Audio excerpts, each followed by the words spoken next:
حضرت عیسیٰ روح اللہ علیہ نبینا علیہ السلام کی بارگاہ اقدس میں ایک شخص آیا، اس نے سوال کیا، اس نے کہا حضور کون سے رنگ اور کون سی نسل کے لوگ اعلیٰ ہوتے ہیں؟ یہ بھی آج بڑا سوال ہے، اور زمانے میں ہم نے دیکھا ہے کہ لوگ اپنے خاندانوں پہ ناز کرتے ہیں، اپنے نسب پہ فخر ہے لوگوں کو، اور اسی فخر میں مباحات میں لوگ مارے جاتے ہیں۔ اس نے کہا حضور کون سے رنگ اور کون سے نسل کے لوگ اعلیٰ ہوتے ہیں؟ حضرت عیسیٰ علیہ نبینا علیہ السلام نے اس سوال کے جواب میں جو انداز اپنایا وہ قابل توجہ ہے۔ آپ نے زمین سے مٹی کی 2 مٹھیاں بھریں اور اس سے سوال کیا، فرمایا بتاؤ ان دونوں مٹھیوں کی مٹی میں سے کون سی مٹی اعلیٰ ہے؟ اس نے کہا حضور دونوں ہی مٹی ہیں۔ فرمایا جواب تم نے دے دیا، اب اس کا جواب مجھ سے سنو۔ آپ نے فرمایا الناس کلہم تراب، فرمایا بندے سب کے سب مٹی ہیں، خاک ہیں، اسی مٹی سے بنے ہیں، ان میں کوئی رنگ اور کوئی نسل کا امتیاز اللہ کے ہاں مقبول نہیں ہے۔ اس نے کہا حضور پھر افضلیت کی دلیل کیا ہے کہ کون افضل ہے؟ یہ پہچانا کیسے جائے گا؟ کون اعلیٰ ہے؟ اس کی پہچان کیا ہے؟ آپ نے فرمایا اکرمہم عند اللہ اتقاہم، فرمایا ان میں سب سے افضل و اعلیٰ وہ ہے جو زیادہ متقی اور پرہیزگار ہے،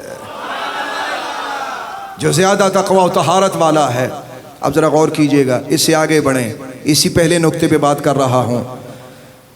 ایک وہ نسب جو اللہ نے ہمیں سمجھایا، جس کو ہم سمجھنے کی کوشش نہیں کرتے، وہ نسب ہے تقوی و طہارت۔ اللہ نے جو نسب متعارف کروایا وہ کیا ہے؟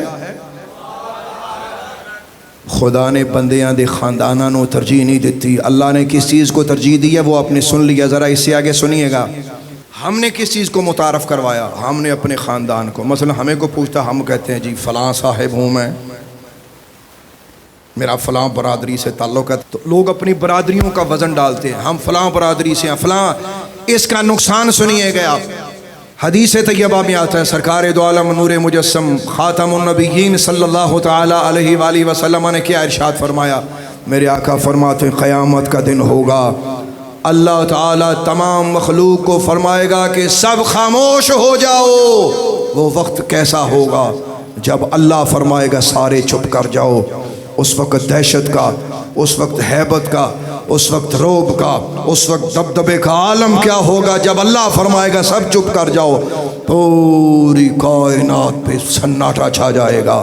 اب اللہ تعالیٰ ارشاد فرمائے گا میرے بندو دنیا میں تم بولتے تھے میں خاموش تھا، آج میں بولوں گا اور تم خاموش رہو گے۔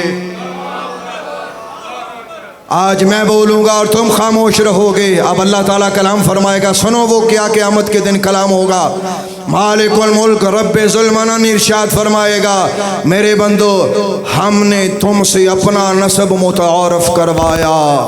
اب لفظوں پہ غور کیجئے گا، اب آپ سوچ رہے ہوں گے وہ کون سا نسب ہے؟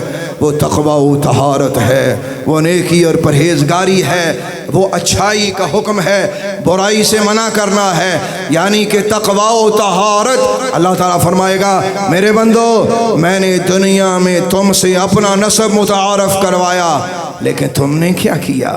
تم نے اپنے اپنے خاندانوں کا تعارف کروایا، تم نے میرے نسب کا تعارف نہ کروایا۔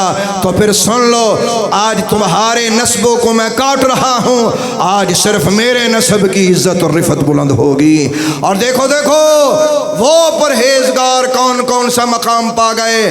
دنیا والو، زمانے والو سنو، اور اللہ تبارک و تعالیٰ کے اس ارشاد کا مفہوم سمجھو، اس روب و دبدبے کو سمجھو کہ جب اللہ تعالیٰ فرمائے گا میرے بندو آج تمہارے نسب ختم ہو گئے اور میرا نسب باقی رہ گیا۔ اور وہ نسب الہی کیا ہے؟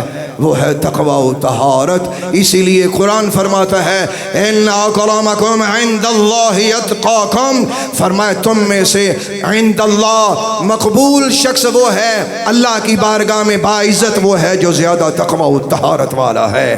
حضرت سلمان فارسی کا ایک جملہ صحابی رسول کا، یہ جملہ سنو اور کمال جملہ ہے۔ کسی نے حضرت سلمان فارسی سے پوچھا کہ آپ کا نسب کیا ہے، آپ کون ہیں؟ تو آپ نے ارشاد فرمایا کہ میں اسلام کا بیٹا ہوں۔ اس نے کہا سلمان فارسی کیا کہہ رہے ہو، یہ اسلام کا بیٹا کون ہو سکتا ہے؟